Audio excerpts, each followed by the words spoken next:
kita nggak tahu nih kemampuan kita menerima ilmu itu sampai mana. Nah kemungkinan nenek ini karena niatnya begitu kuat, dia melampaui batas bang belajar ilmunya. Yang dimana itu jadi memakan dirinya dia sendiri bang. Darah itu bang keluar dari hidungnya ditutup, keluar dari kupingnya udah ditutup, ngumpul semua nih. Ini keluar dari mata. Sebenarnya tuh di kuburan itu nggak ada. Apanya nih? Jasadnya nggak ada. Jadi tuh di kuburan itu bukan jenazah, udah buang pisang.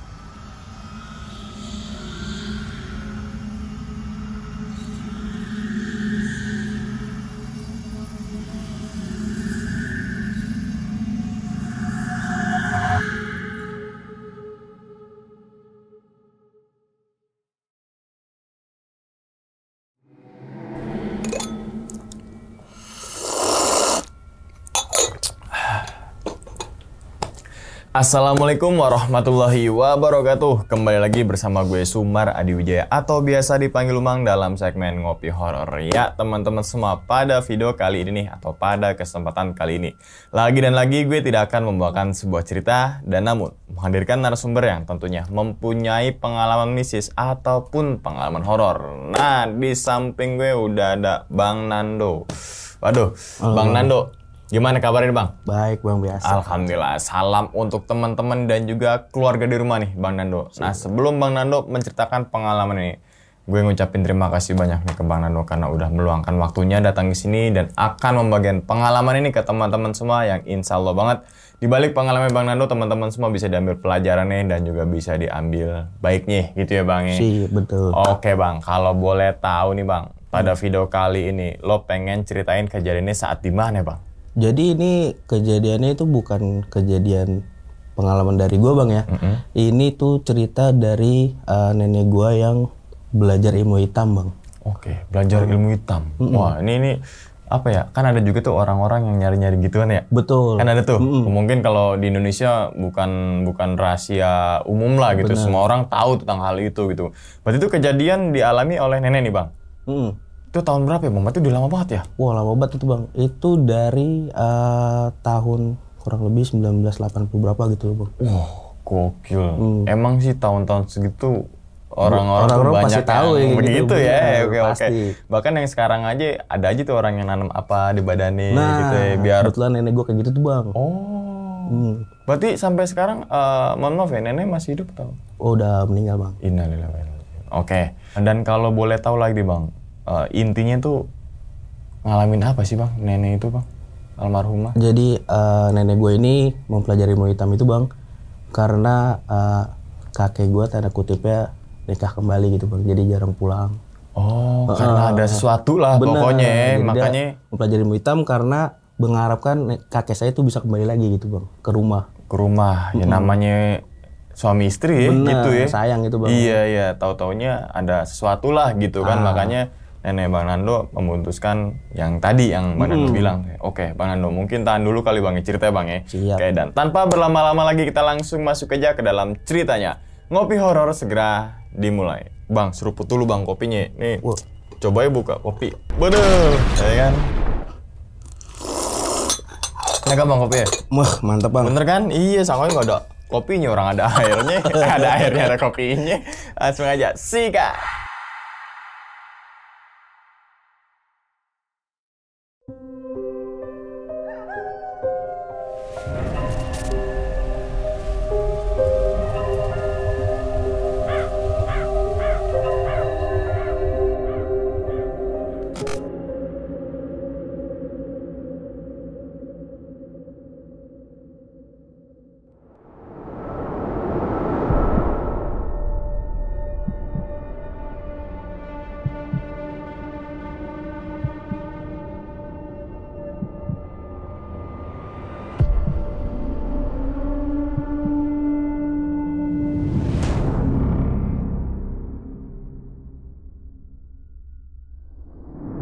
Jadi awal ceritanya itu, gue mau jelasin latar belakang dari kakek nenek gue dulu deh Bang ya.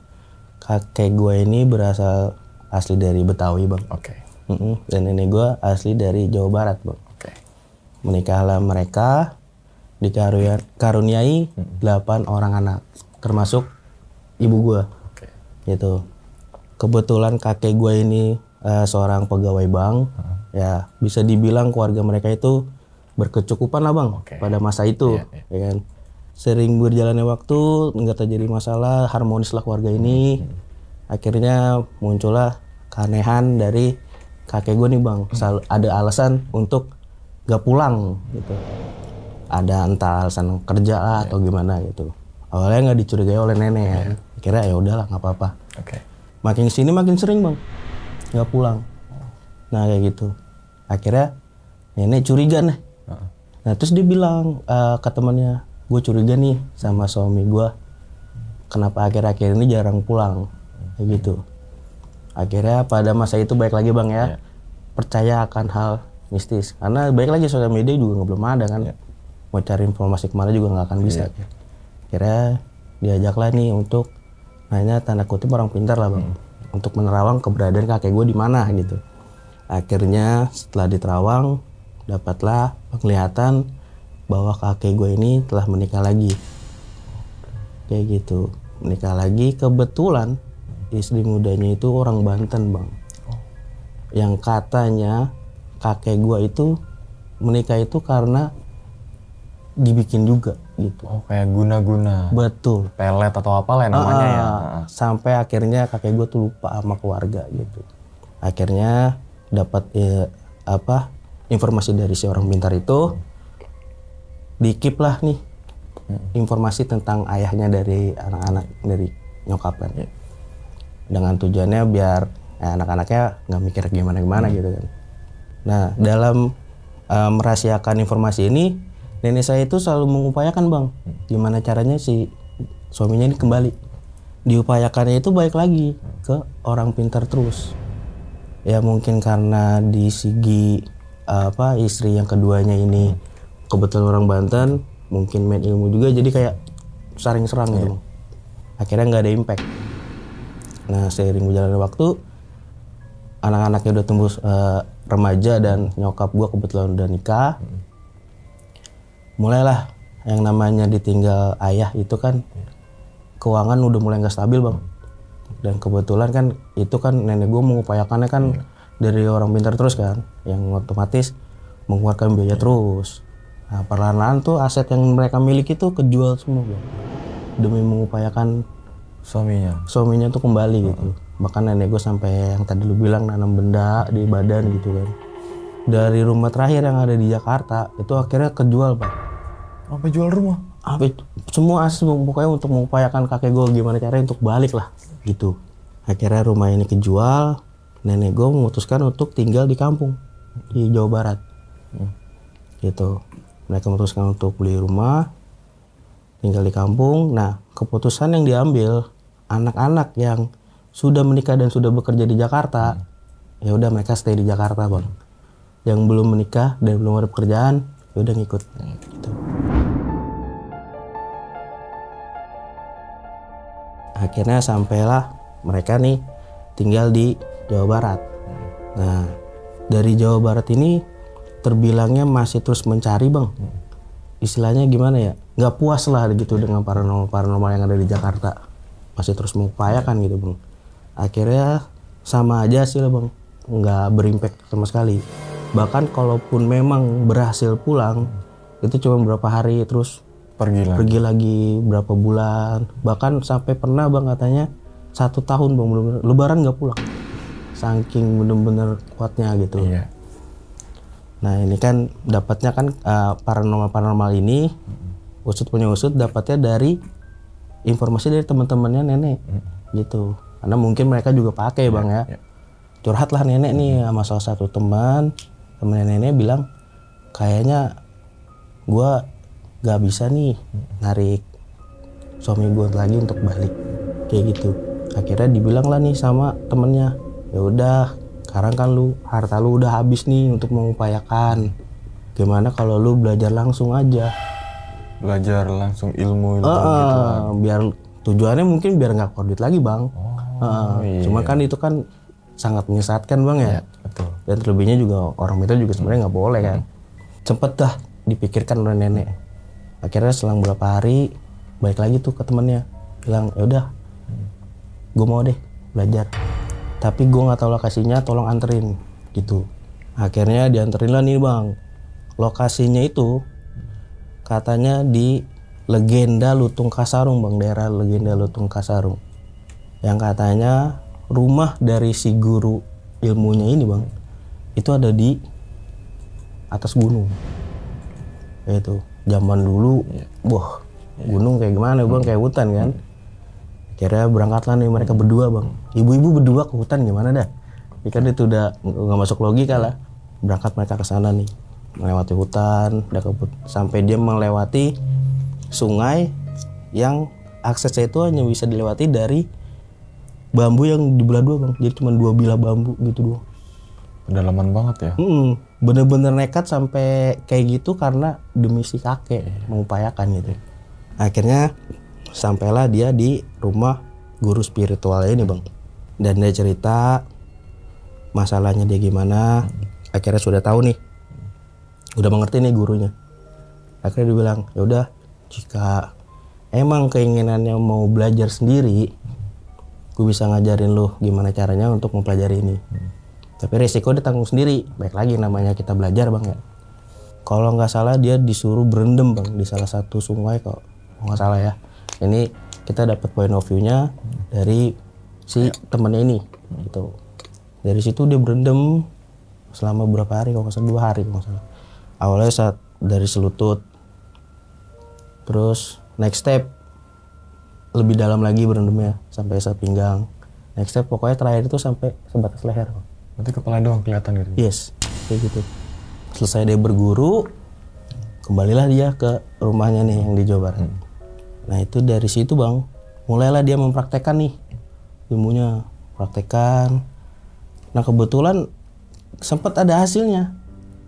Kakek tuh pulang, tapi balik lagi bang, kayak beberapa hari terus cabut lagi, beberapa hari cabut lagi gitu. Oke, berarti cabutnya ke istri yang kedua? Yang Banten itu ya? Yes. Oke. Karena mungkin ngadu ilmu ya bang ya, juga kan nggak tahu ya. Nah dari situ tuh, dia merasa kayak nggak puas belajar di ilmu situ doang. Akhirnya dia coba belajar lagi secara, sekarang nggak ada gurunya. Belajar secara sendiri gitu, nyari sendiri. Kalau nggak salah di salah satu gunung di Jawa Barat. Kalau dari situ katanya dia bertapa, memang kita ada point of view yang di sini kita nggak dapat nih bang, karena nggak ada saksi matanya. Yang namanya orang belajar ilmu itu bang, itu kan ada batas levelnya bang. Kita nggak tahu nih kemampuan kita menerima ilmu itu sampai mana. Nah kemungkinan nenek ini karena niatnya begitu kuat, dia melampaui batas bang, belajar ilmunya. Yang dimana itu jadi memakan dirinya dia sendiri bang. Nenek itu jadi kayak nggak bisa mengontrol dirinya sendiri. Kayak kita nggak bisa mengontrol badan kita gitu bang. Ada pikiran yang kayak gimana atau ada gerakan kayak gimana, bisikan kayak gimana, itu dia jadi ngerespon gitu. Jadi kayak lebih peka masalah bisikan-bisikan gitu.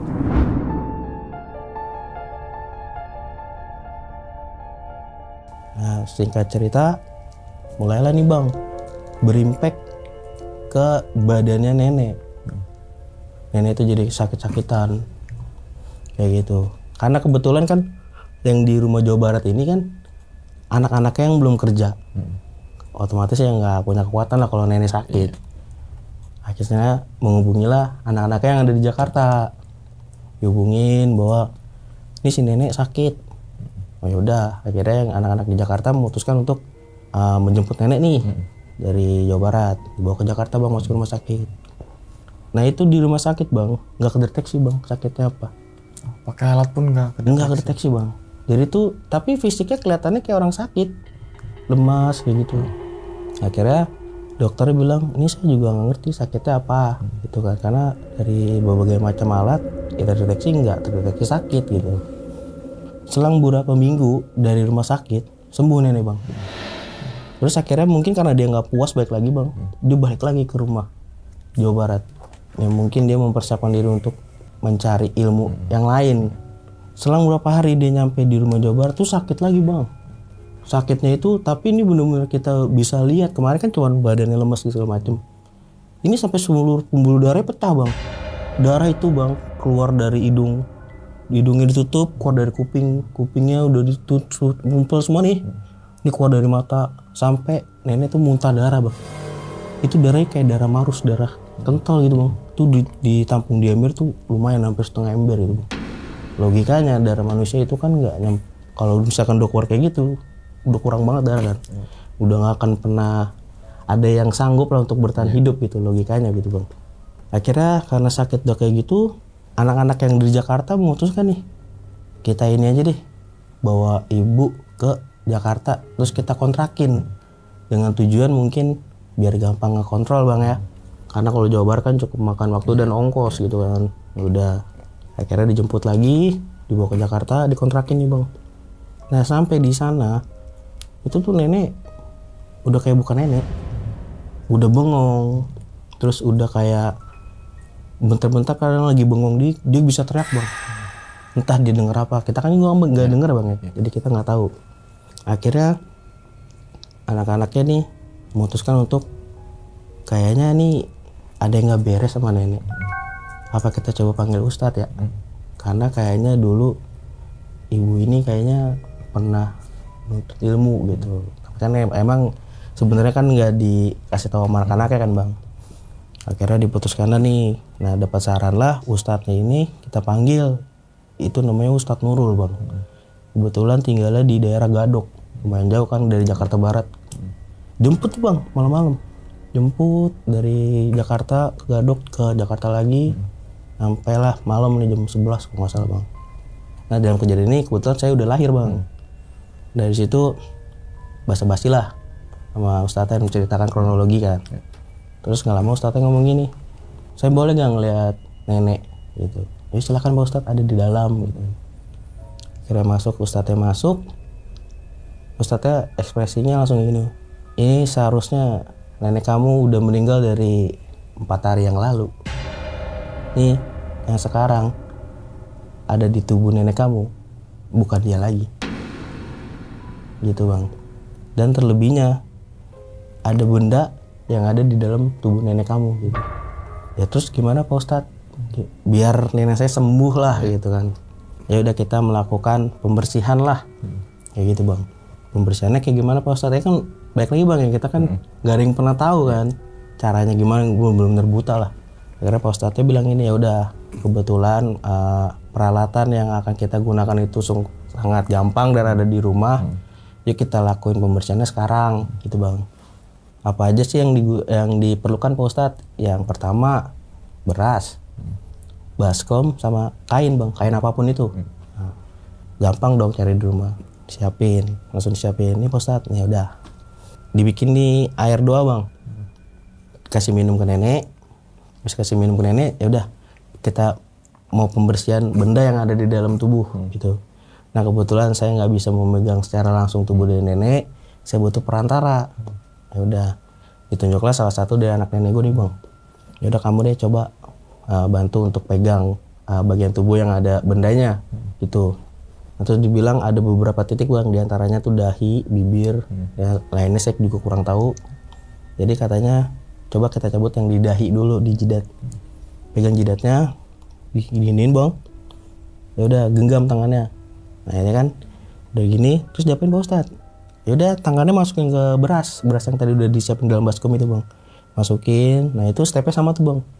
Dari seluruh benda yang ada di dalam tubuh. Setelah selesai, Pak Ustadznya bilang gini, ya sudah, ini kan saya udah bilang yang di dalam tubuh nenek kamu ini bukan nenek kamu lagi. Setelah pembersihan ini, nenek kamu itu akan pulang. Itu siap nggak siap, gitu kan? Maksudnya pulang? Ya meninggal gitulah bang.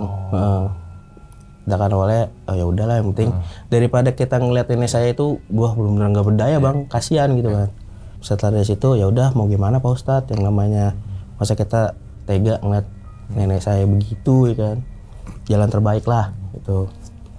Setelah situ pembuktian nih bang, ya udah yuk kita lihat yuk apa sih yang tadi kita tarik, kita keluarin dari tubuh gitu. Kainnya dilebarin gitu bang, berasnya dituang. Yuk kita lihat. cari. Nah itu bendanya tuh bang, tuh ada yang berupa emas, berlian, itu kecil-kecil bang, yang ada dalam tubuh. Nah itu kisaran berapa buahnya saya juga lupa tuh. Dari situ selang beberapa hari nenek meninggal bang. Setelah meninggal, nah kebetulan kan nenek yang tadi saya bilang asli dari Jawa Barat, punya tanah wakaf nih buat keluarga nih, yang dimana nenek ini mau kalau misalkan dia meninggal mau dikuburin di sana, kayak gitu. Akhirnya kita persiapkan nih bang untuk penguburan di sana. Tapi setelah kita mandiin jenazah dan lain-lain kan, karena kebetulan banyak yang mau ngikut bang, itu kita sampai sewa bis bang, bis yang panjang. Akhirnya setelah ngumpul semua, siap semua, berangkat kita deh bang. Itu kita berangkat jam 8 pagi. Selama perjalanan tuh kita mengalami ini bang, musibah. Apa tuh bang? Tanah longsor bang. Bener, ada tanah longsor yang mengakibatkan kita stuck di jalan gitu. Nah kebetulan anak dari nenek saya ini kan ada 2 bang yang laki-laki. Itu ngikut di ambulan bang. Kita sebutlah ini namanya Andi dan Randy ya bang ya. Jadi si Andi ini duduk di samping supir, si Randy ini duduk di samping keranda. Ya. Percaya nggak percaya nih bang ya, ini point of view dari si Randy. Bilang gini, selama kita stuck di jalan karena tanah longsor, itu kerandanya ada gerakan bang. Yang dimana mobil berhenti, mana ada gerak sih bang? Kerandanya gerak bang. Terus dia denger rintihannya itu suara nenek. Kok lama banget sih sampainya? Kayak gitu bang. Akhirnya si Randy ini bilang, sabar ya, dikit lagi sampai kok. Akhirnya dikirimlah nih Al-Fatihah bang. Tenanglah. Akhirnya karena kita stuck cukup lama nih bang, kita nyari jalur alternatif bang. Sampai kita tuh nyampe di rumah Jawa Barat tuh jam 2 malam bang. Dari jam 8 pagi ya? Iya. Yang dimana hampir lebih 12 jam bang ya. Iya. Nah itu kita sampai sana, langsung nih, kan kebetulan nenek orang sana kan banyak saudara orang sana bang ya. Udah nungguin, akhirnya ada kecot bang itu, ada ribut. Karena menurut orang sana, jenazah sampai tuh harus segera disemayamkan gitu bang. Karena pendapat orang sana tuh jika kuburan udah digali dan melewati hari bang, katanya itu lubang kuburan itu sudah dihuni sama makhluk lain. Kayak gitu. Akhirnya timbullah perdebatan karena keluarga kan yang nganter capek bang, 12 jam lebih sampai 18 jam gitu kan. Gak bisa, udah besok aja. Kita semua banyak yang ngikut ini tujuannya mau mengantarkan jenazah sampai peristirahatan terakhir gitu kan. Masa kita nggak bisa lihat gitu kan. Nah udah akhirnya mengalah nih ya, keluarga yang dari nenek. Akhirnya diputuskan dikuburkannya besok. Kayak gitu.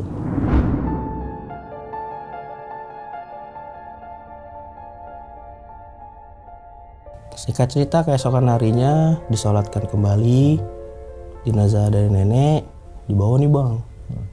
Kebetulan kan pada tahun kalau nggak salah 2006 kalau nggak salah, itu kita bawa jenazah bang, itu ngelewatin sawah, rel kereta, itu saking begitu kampungnya lah gitu ceritanya kan gitu bang ya. Sampai sana karena banyak saudara dari nenek, ini keluarga dari nenek memutuskan untuk bantu untuk nopang jenazah bang, masukin ke liang lahat.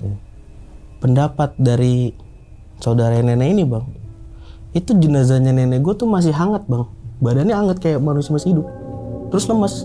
Yang dimana udah nggak masuk logika menurut gue. Saya orang meninggal itu badannya dingin dan kaku, benar nggak? Nah itu kita mikirnya, oh yaudah mungkin itu orang ini kali bohong atau gimana kan. Ya udah dari situ nggak ada keanehan. Karena kebetulan rumah di Jawa Barat itu cukup kecil dan nggak bisa nampung semua, kita memutuskan untuk balik ke Jakarta bang. Nah dari sini nih bang, mulai bang teror dari nenek gue bang. Kan awalnya nenek gue tinggal di Jakarta, itu kan dapat info untuk orang pintar itu kan dari teman-temannya bang. Itu dari teman-temannya bang. Kalau setiap malam tuh bergiliran tuh bang, rumahnya diketok, terus dia nangis-nangis minta tolong dan ngider tuh seluruh temennya. Sampai begitu gegernya teman-temannya, laporlah nih ke adik dari nenek gue yang tinggal di Jakarta. Ini saya samarkan ya nama saya, nenek saya bang ya. Ini kayaknya si Nana arwahnya nggak tenang deh, kenapa lu bilang gitu, kata adiknya nenek. Iya, soalnya dari beberapa dari kita teman-temannya itu setiap malam selalu diketok pintunya dan dia minta tolong bang. Minta tolongnya apa tapi nggak jelas gitu.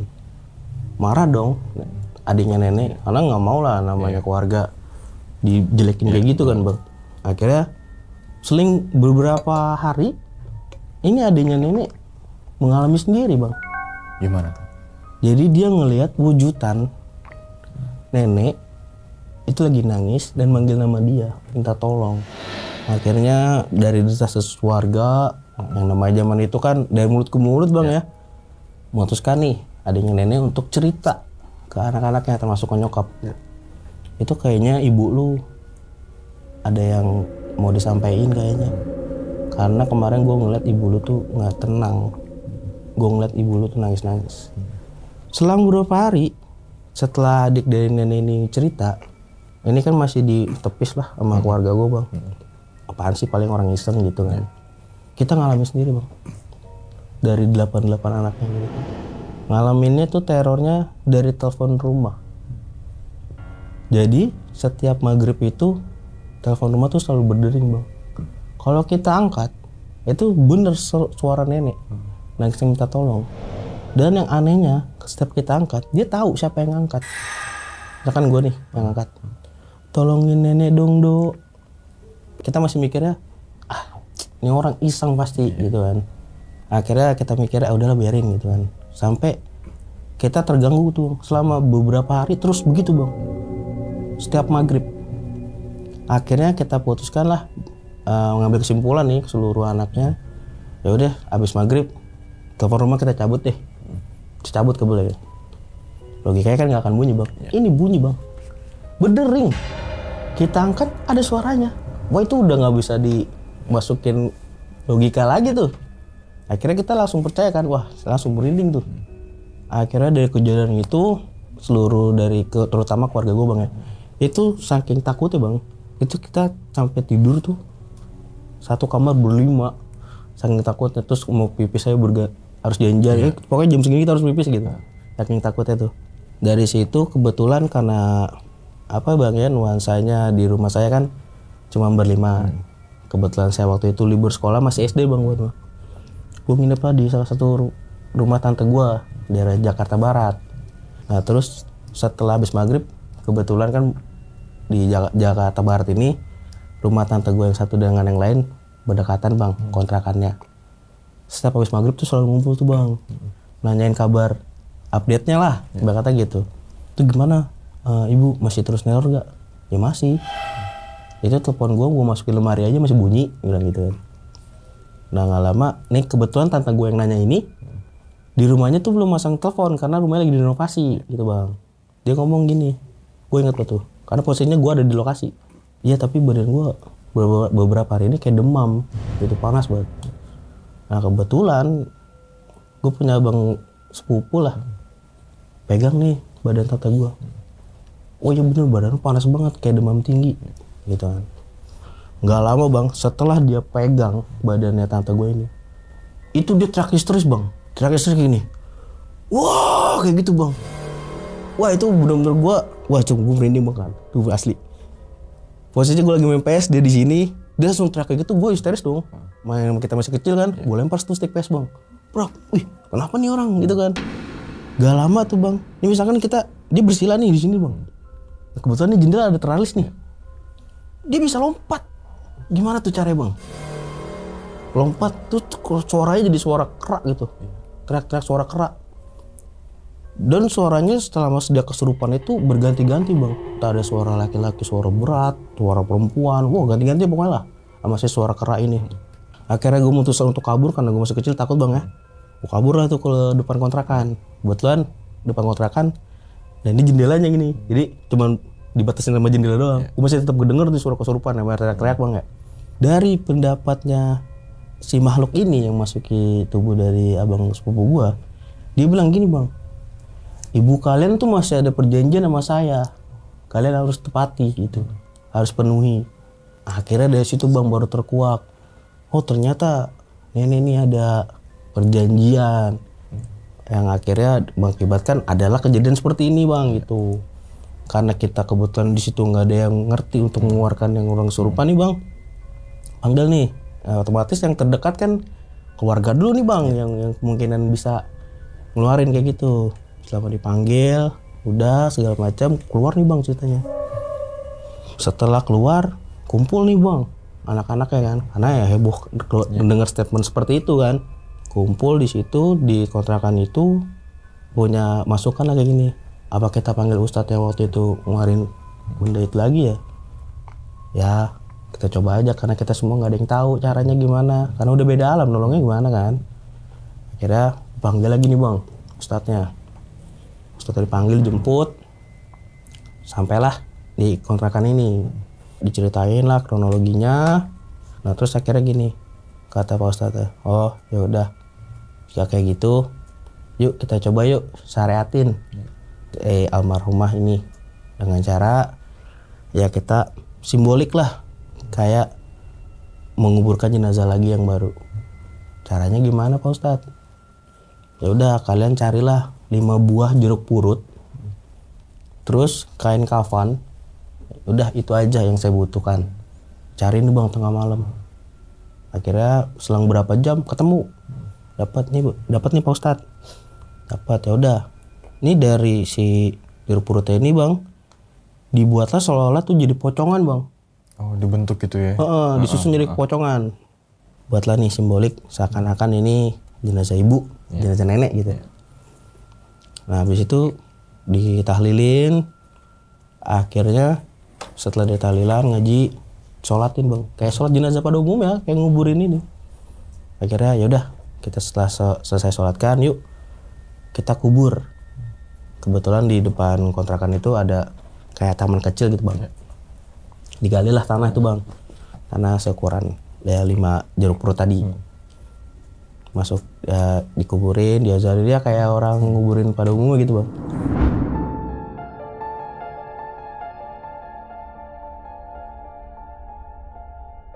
Selang beberapa hari setelah kita masyaratin dengan cara seperti itu, kakak gua itu mendapatkan penglihatan dalam mimpi bang. Kalau jeruk purutnya itu berantakan, yang tadi bentuk potongan itu berantakan. Akhirnya karena dapat penglihatan gitu, anak-anaknya penasaran dong.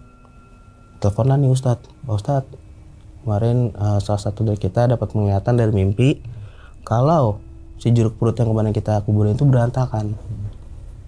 Coba aja silakan bongkar. Ya itu bener bang, jeruk purutnya berantakan. Maksudnya tempatnya udah nggak yang disusun kan masih lurus bang ya. Ini udah pisah-pisah. Itu gimana caranya kan? Benda padat ketemu benda padat itu bisa pisah. Ya kan? Di situ udah dibilang nih laporan. Ya bener Pak Ustadz, berantakan. Oh ya udah, jika syariatin dengan cara seperti itu nggak bisa, kita coba yuk syariatin dia langsung di kuburnya. Tapi tepat di hari 40 hari meninggalnya nenek. Itu bang. Akhirnya kalian nyusun tangga kan, mempersiapkan itu. Nah kebetulan dari situ kan yang namanya nenek punya adik kan masih banyak di Jakarta bang ya. Dari om saya juga mau bantu gitu akhirnya. Karena om saya tuh punya guru spiritual juga, yang lokasinya itu kalau nggak salah di luar Batang bang. Jadi om saya ini memutuskan untuk jalan nih pergi ke gurunya. Setelah dia sampai di sana, ceritalah nih kronologinya, bisa begini, udah dilakuin seperti ini, tetap gagal kayak gitu. Akhirnya dia bilang gini, kamu tunggu sini dulu, saya akan bikinin air doa lah, dan saya pengen coba nerawang gitu. Masuklah nih si gurunya bang ke ruangannya dia lah. Setelah masuk dia keluar, nih air doa saya udah bikinin. Ini air nanti kamu siram di kuburannya. Kuburan si nenek yang aslinya ya? Yang aslinya. Nah dari situ dia bilang, saya juga nerawang. Sebenarnya tuh di kuburan itu nggak ada. Apanya nih? Jasadnya nggak ada. Menurut penerawangan ya, jasadnya itu dibawa dan rohnya itu ditahan bang. Makin gamblang, maksudnya makin terlihat jelas nih. Ya udah jika seperti itu saya izin pulang ya Pak gitu. Karena saya mau bawa ini untuk mempersiapkan berangkatan ke Jawa Barat lagi. Nah terus dari situ, dari perjalanan dia pulang bawa air itu bang, om gua Itu motornya mati-matian bang, kayak menghalang-halangi untuk nyampe lah airnya gitu. Nah singkat cerita sampailah dia di rumah, airnya sudah sampai rumah nih bang. Bentar di rumah adik dari nenek. Itu malamnya bang, nenek gue tuh dengar suara ketukan pintu dari luar. Ketuk pintu. Nah mungkin nenek gue mikirnya, wah ini mungkin darurat nih malam-malam. Dibuka pintu, itu nenek gue ngeliat siluet makhluk tinggi, hitam gede bang. Dan di bawah kakinya itu, maksudnya di selangkangan kakinya itu makhluk, itu nenek gue bang. Lagi gini, tolongin gua gitu. Dan posisinya kakinya di kakinya dia, dirantai ke kakinya itu makhluk. Karena mungkin saking takutnya bang, ditutup pintu, masuk lagi dia nih. Nah kan dapat statement apa tadi, bahwa di kuburannya nggak ada jasadnya tuh. Konfirmasi lagi ke Ustadz yang tadi, yang Ustadz Nurul ini bilang gini, saya dapat informasi kalau emang jenazahnya benar pak, nggak ada gitu kan. Pak Ustadz juga mengiyakan bang, iya memang benar. Jadi tuh di kuburan itu bukan jenazah, gedebong pisang kayak gitu bang. Nah terus setelah dari situ, singkat ceritanya nih bang, sampailah nih di hari ke-40 meninggal nenek. Dari situ berangkatlah kita semua nih bang. Itu terkhusus yang harus ngikut itu seluruh anak. Anak-anaknya nenek itu ya? Iya, yang terkhususnya tuh harus ngikut seluruh anak. Dan keluarganya tuh, secara kalau mau ngikut ya boleh gitu. Sampai sana kebetulan selalu malam bang. Yang namanya zaman dulu kuburan itu kan nggak kayak zaman sekarang bang ya, banyak lampu, gelap gulita banget. Ya udah, kita udah sampai di air yang tadi tuh, siram, kira ya udah, yuk kita kelilingin makam nenek, gitu bang. Yuk kita ngajiin, pokoknya jangan putus ngajiin. Tapi kalian harus merem, gitu. Entah kenapa tuh Ustaz suruh nyerem. Ya udah merem sambil ngaji nggak putus. Nah sampai pertengahan jalan pengajian itu bang, Pak Ustadz ngomong gini, yuk kalau mau ngeliat ibu silakan buka matanya, karena kebetulan ibu kalian tuh ada di sini. Tapi mohon maaf sebelumnya keadaan ibu kalau kalian lihat cukup mengenaskan. Kayak kan saya bilang om saya Randy itu, dia berani nih bang untuk membuka mata dan melihat. Jadi posisinya gelap, sawah. Itu di tengah-tengah sawah bang. Sama dengan penglihatan nenek gue yang tadi, adik nenek gue itu. Makhluk tinggi besar, di bawah makhluk itu nenek gue lagi gini bang. Tolongin aku Randy tolongin ibu, gitu. Itu kondisinya, bajunya compang-camping, rambutnya terurai, dan sebagian badannya kayak hitam kebakar gitu bang. Menurut penglihatan dari si Randy ini bang. Akhirnya karena saking gak kuatnya, tutup mata lagi si Randy bang. Ya udah, kata Pak Ustadznya ngomong gini, ya udah jika udah lihat pengajiannya terus dilantunkan dan terus dijalankan sampai kalian melihat cahaya masuk ke kubur. Ya udah terus di ngajiin, nggak lama bener bang, katanya tuh ada cahaya masuk ke kubur. Tapi yang ngeliat cuma Ustadznya doang kan, karena semua pada meram. Dah, alhamdulillah ibu kalian udah balik, udah kembali gitu. Kalian boleh buka mata, kebetulan dikit lagi mau subuh bang. Singkat cerita, dari situ kita pulanglah ke rumah nenek nih Jawa Barat nih. Karena kebetulan nenek udah nggak ada, sisa dari anak-anaknya ini kita harus bawa aja lah ke Jakarta gitu. Karena di sini udah nggak ada yang bisa kita pantau lagi. Putus karena untuk jual rumah nih bang. Sertifikat tanahnya itu kebetulan nyokap gue itu anak paling besar bang. Diserahkanlah ke nyokap. Singkat cerita balik ke Jakarta, itu sertifikat tanah tuh dibawa ke nyokap dan taruh di lemari baju. Itu malamnya bang, kita mikirnya udah tuntas kan ya. Posisinya itu kan bokap sama nyokap ini kalau tidur, kalau bokap gue mau itu tidurnya di depan TV, nyokap mau tidur di kasur. Ya udah nih, jadi tidurnya misah gitu. Cuma berdekatan gitu bang, di bawah gitu. Malam itu setelah sertifikat dari tanah itu nyampe dan taruh di lemari, nyokap gue rep-repan bang.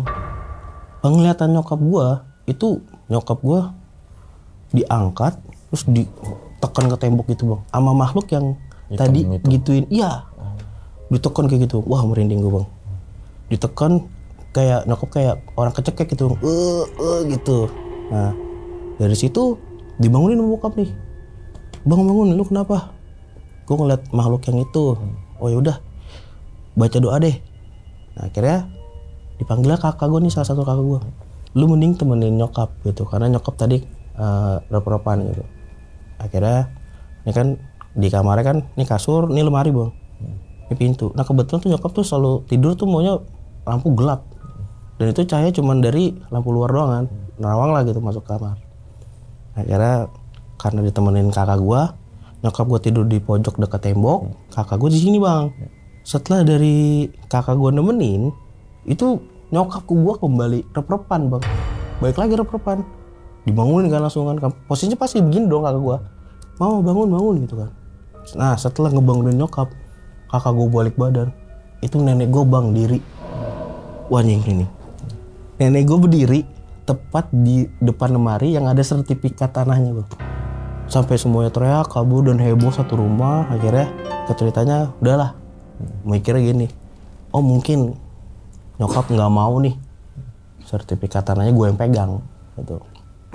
Nah, akhirnya sertifikatnya diambil, diserahkan ke anak laki-laki.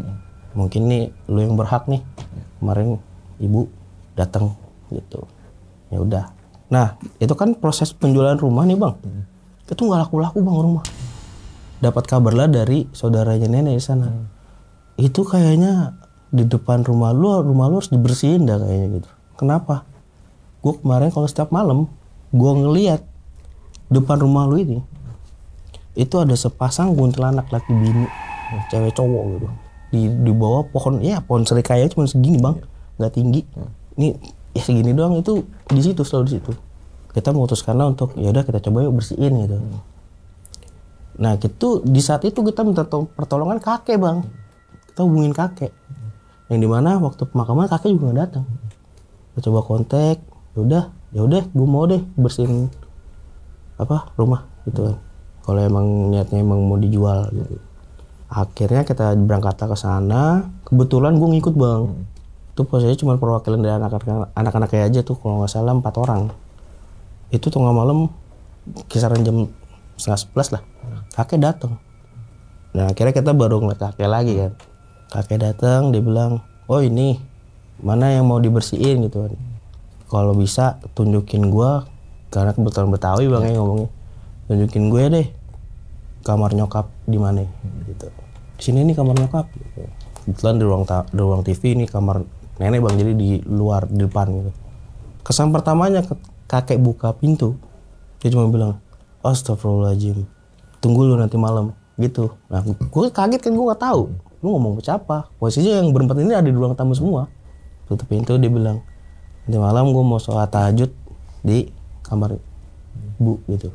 Singkat cerita, selama 4 malam dia sholat tahajud di kamar. Kebetulan kita semua lagi nggak, ya gimana bang ya, posisinya masih terbayang-bayang suasana teror.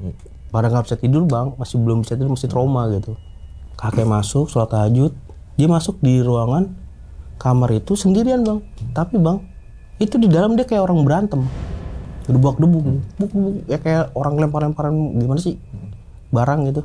Nah akhirnya nggak lama, kisaran 20 menit dia keluar lagi. Dia cuma bilang gini, gila peliharaan ibu lu, makhluknya matanya cuma 1 di sini, tapi alhamdulillah bisa kita usir gitu. Nah tuh dari situ baru tuh bang ketemu pembeli. Nah kebetulan yang beli itu saudara juga. Akhirnya rumahnya berpindah tangan. Nah dari situ alhamdulillah sampai detik ini ya udah nggak ada teror lagi. Yang gitu sih bang cerita gue. Oke, diminum dulu lagi bang kopinya bang. Wah, gokil juga ceritanya nih. Oke, Bang Nando, setelah kan itu kejadian kan si nenek ini sampai belajar ilmu hitam gitu kan, bahkan yang tadinya ada gurunya terus dia belajar sendiri, berarti kan gak ada gurunya tuh ya. Abis berenep kayaknya gue kurang nih gitu kan, kayaknya gue kurang nih. Hasil terus lah, dan nggak tahu ada perjanjian apa di situ. Biasanya kan kalau nyari-nyari ilmu kan pasti ada perjanjian sesuatu lah, entah itu gimana nggak ngerti lah, soalnya nggak tahu kalau masalah gituan gitu kan. Nah si suaminya tahu nggak kejadian si nenek itu sampai akhirnya wafat terus belajar ilmu hitam dan lain-lain? Nggak tahu bang, karena tuh benar-benar lost contact berarti. Lost contact, jadi dibikinnya kakek gue kayak lupa sama keluarga udah. Oh berarti cara ininya udah pegat apa gimana jatuhnya? Wah, yang nggak ngerti juga deh bang. Gue kan? posisinya kayak bener-bener kayak nggak inget anak, nggak inget suami, nggak inget istri. Udah bener-bener hilang. Berarti kayak udah kepincut sama yang ya istri keduanya. Bener. Ya. Oke, nah berarti udah nggak ketemu sama sekali sama si kakek ini ya, anak-anaknya setelah kejadian si neneknya Bang Nando ini nyari ilmu dan sebagainya ya. Ya lambat laun kan, karena jika kita mengetahui si kakek ini nikah lagi kan kesel bang, anak-anaknya juga kesel, lu gara-gara lu tuh ibu gue begini gitu, ngerti sih bang, jadi kayak udahlah lu bodo amat gitu, anak-anaknya pada gitu. Oke, tapi dengar kabar gak bang, bahwasanya si kakek ini gimana kehidupan? Kita tuh dengar kabarnya itu ya simpang siur, kadang ya kakek tuh di daerah Tiga Raksa tuh. Oh tapi ini simpang siur ya gitu ya. Oke, nah kan sempet ada kayak pemakaman lagi namun jeruk tuh ya dalam itu ya. Nah setelah si nenek ini jasadnya kembali ke kuburan aslinya, yang kuburan kayak simbolisnya ini digali lagi apa enggak tuh? Enggak bang, di kan udah hancur bang, berantakan. Oke, berarti kain kafan juga masih di dalam situ ya? Masih di situ, jadi kan kita bongkar tadi kan, ya udah kita bersihin karena udah berantakan. Iya. Kita beresin lagi, udah nggak guna. Banyak banget pelajaran yang bisa diambil dari si neneknya Bang Nando ini. Wah, ya, terutama yang pertama tadi untuk yang suami istri gitu kan. Jangan sampai lupa dengan istri apalagi anak-anaknya gitu kan. Terus kemudian misalkan ada sesuatu ya diselesaikan secara keluarga lah gitu ya. Benar. Jangan ya pasti kendala-kendala kan ada gitu kan. Tapi kalau untuk masalah-masalah gaib ya yang penting berserah diri dan berdoa lah. Ya. Terutama juga tadi kan sampai malam-malam di kuburan itu kan ya, semuanya anak-anaknya kan cucu dan sebagainya kan ngaji semua tuh di kuburan itu gitu kan. Nah, kan sempat penerawangan Pak Ustadz atau Pak siapa gitu ya, yang bahwasanya berarti kan jasadnya nggak ada kan, berarti kain-kain kafannya itu nggak ada apa gimana? Iya, jadi kan ini kita dapat penerawangan dari 2 orang ini bang, ya kan? Jadi tuh menurut 2 orang ini tuh, yang satu bilang jasadnya dibawa, terus yang satu konfirmasi, iya jadi penggantinya jasad yang dibawa ini tuh hanya gedebong pisang. Oke, berarti kayak tubuhnya ini nggak ada gitu ya, kain kafannya, tapi diganti sama gedebong pisang gitu ya. Oh baru paham nih, kirain bener nggak ada cuma gedebong pisang doang, berarti kayak dalamnya isi kain kafan doang ya. Benar. Oh gokil juga sih itu. Berarti kan udah berlangsung lama ya bang ya? Lumayan. Tadi sempat bilang 80-an sampai akhirnya meninggal dunia di tahun 2006-an gitu ya, kan. Itu kejadiannya tuh awal dari lahirnya kakak gua sampai gua SD bang. Jadi tuh selang kisaran 18 atau 16 tahun. Wih, lama. Lama bang. Pasti pasti kalau gue bilang ya, yang nyari-nyari ilmu tuh nggak cuma sebulan 2 bulan sih. Benar. Ketika misalkan nih, yang gue tahu ya, mohon maaf kalau salah gitu kan. Ini kan sebagai pandangan orang awam aja gitu bang. Kan nggak mungkin nih ketika 2 bulan gue udah dapat, udah deh. Kan pasti ada perjanjian ini ya. Kayak ada pencucian ilmunya, pengasahan ilmu tuh pasti ada bang. Oke, apa yang kan sempat ditarik-tarikin tuh ya, dari badan dia, taruh di beras. Yang sempet kayak, wah ini aneh banget ya, benda apa itu bang selain emas dan berlian? Ya kalau buat susuk paling itu doang sih bang. Oh, maksudnya nggak yang aneh-aneh ya? Maksudnya kayak ya emas ataupun berlian juga udah aneh, tapi kan ada juga yang kayak paku lah, apalah di beras, tubuh beras itu ada gak? Oh nggak ada. Jadi tuh usut-punya usut, nenek itu nanam benda di tubuh itu ya, kalau misalkan kakek pulang tuh ngeliat pancarannya jadi beda. Aura. Betul, tujuannya gitu. Tapi kan nggak impact. Nggak ada hasilnya yang ketika dia itu ya. Akhirnya dia mikirnya, udahlah nggak usah pakai susu, gue belajar ilmunya langsung gitu. Wah, tuh gokil. Gokil sih. Oke, kenapa kan Bang Nando sempat sampai gue juga ngeliat sampai berinding tuh. Pasti kan pengalaman yang paling berkesan gitu ya. Tapi setelah kejadian tersebut dari A sampai B sampai bahkan Z, yang nggak paling terlupakan di pikiran Bang Nando yang kejadian yang di mana itu Bang? Kalau kejadian yang kalau kebetulan yang point of view dari gue yang gue ngalamin sendiri tuh Bang ya. Itu telepon itu sih. Yang teriak itu ya. Iya, Pas lagi main PS. satu telepon, kedua yang kesurupan itu. Itu yang Bener-bener gue ada di lokasi dan gue ngalamin, wah itu nggak bakal gue lupain Bang. Oke, nah berarti kuburannya itu nggak ada keanehan nih? Kuburannya nggak ada keanehan. Kan biasanya kalau gue nonton azab di Indosiar tuh ya. Nah, gue juga mikirnya gitu iya tadinya. Kan? Biasanya kan ada akibat berburu apa gitu kan. Kuburannya kan banjir lah entah apa. Tapi ini normal aja gitu normal ya. Bang. Cuman yang ada keanehannya itu di jenazahnya. Malah di dalamnya ya. Di dalam isi kuburan itu kan. Sebelum dikuburin aja jenazah nenek gue masih hangat badannya. Masih hangat seharusnya kayak orang kalau hidup. logikanya kalau udah meninggal tuh nggak hangat loh. Hangat dan kaku. Dan Ya, ini badannya dingin ya. Dingin dan kaku bener-bener. Ini tapi justru Dia terbalik. Dan kan sempat kata Pak Ustadz kan sebenarnya nih nenek ini sebutlah si Nana gitu ya yang tadi. Si Nana ini udah meninggal seharusnya 4 hari yang lalu. Ternyata yang ngisinya itu berarti si jin lah yang kita bilang ya. Iya, jadi itu dia bisa bertahan sampai detik itu karena ilmu yang dia pelajari dan benda yang ada di dalamnya itu Bang. Oh berarti sukmanya udah nggak tahu kemana gitu kali ya? Yes, jadi itu sukmanya juga ditarik. Berarti cuma jasad, raga gitu ya. Raganya tapi dipinjam lah isinya ibaratnya. ini bukan si wujud asli si nananya lah kita bilangnya. Nana ini Kita bisa gitu ya. bilangnya kayak orang kesurupan, tapi dia bukan kesurupan kayak orang normal aja gitu gerak-geriknya. Aku kesurupan nggak bisa dikontrol Bang. Iya. Nah ini enggak, dia kayak Biasa aja gitu ya. tapi bukan dia. Wah ini pengalaman yang bener-bener gokil sih. Dari awal sampai akhir di tahun itu pasti, nggak pasti juga sih. Yang gue baca-baca itu banyak orang yang melakukan hal-hal itu. Lagi trennya lah. Lagi trennya 80-90 gitu kan.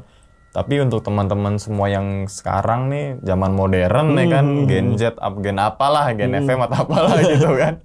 Jangan sampai ngelakuin hal yang sama dengan almarhumah si neneknya Bang Nando ini gitu kan. Kan apalagi kalau gue denger ya orang-orang tawuran itu ya kan kan ada pasang apa biar tekbal lah, pasang inilah, pasang itulah di badannya. Nelen apa besi lah biar kebal ada gitu kan pasti ada kan. Bang Nando pasti tahu deh dengan cerita itu, entah itu temennya kan apa.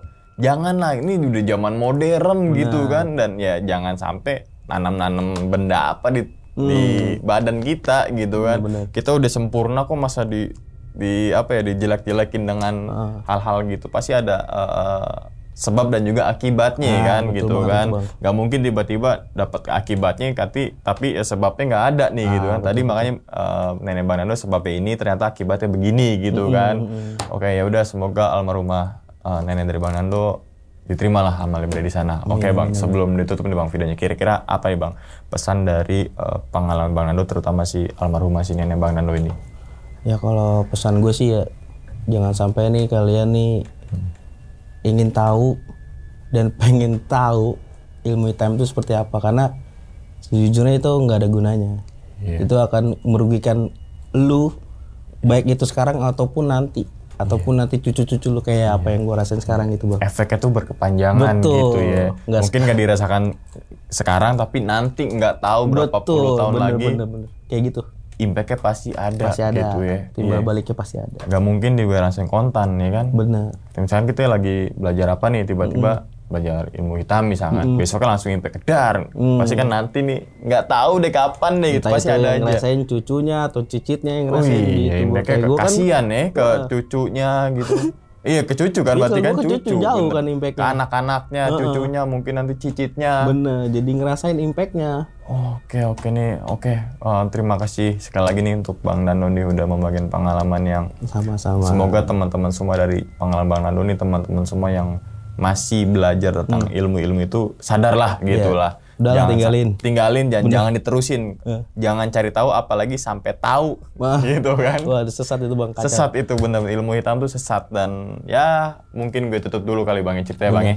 Oke, dan ingat teman-teman semua, cerita dari Bang Nando ini bukan untuk nakut-nakutin nih teman-teman semua ketika menjalani sebuah kehidupan ataupun yang lainnya. Tapi ambillah sisi positifnya dan buang sisi buruknya. Sekian dulu pada video kali ini, dan nantikan video-video gue berikutnya. Hal gaib itu muncul ketika sugesti kita buruk. Wassalamualaikum warahmatullahi wabarakatuh. Selamat beristirahat.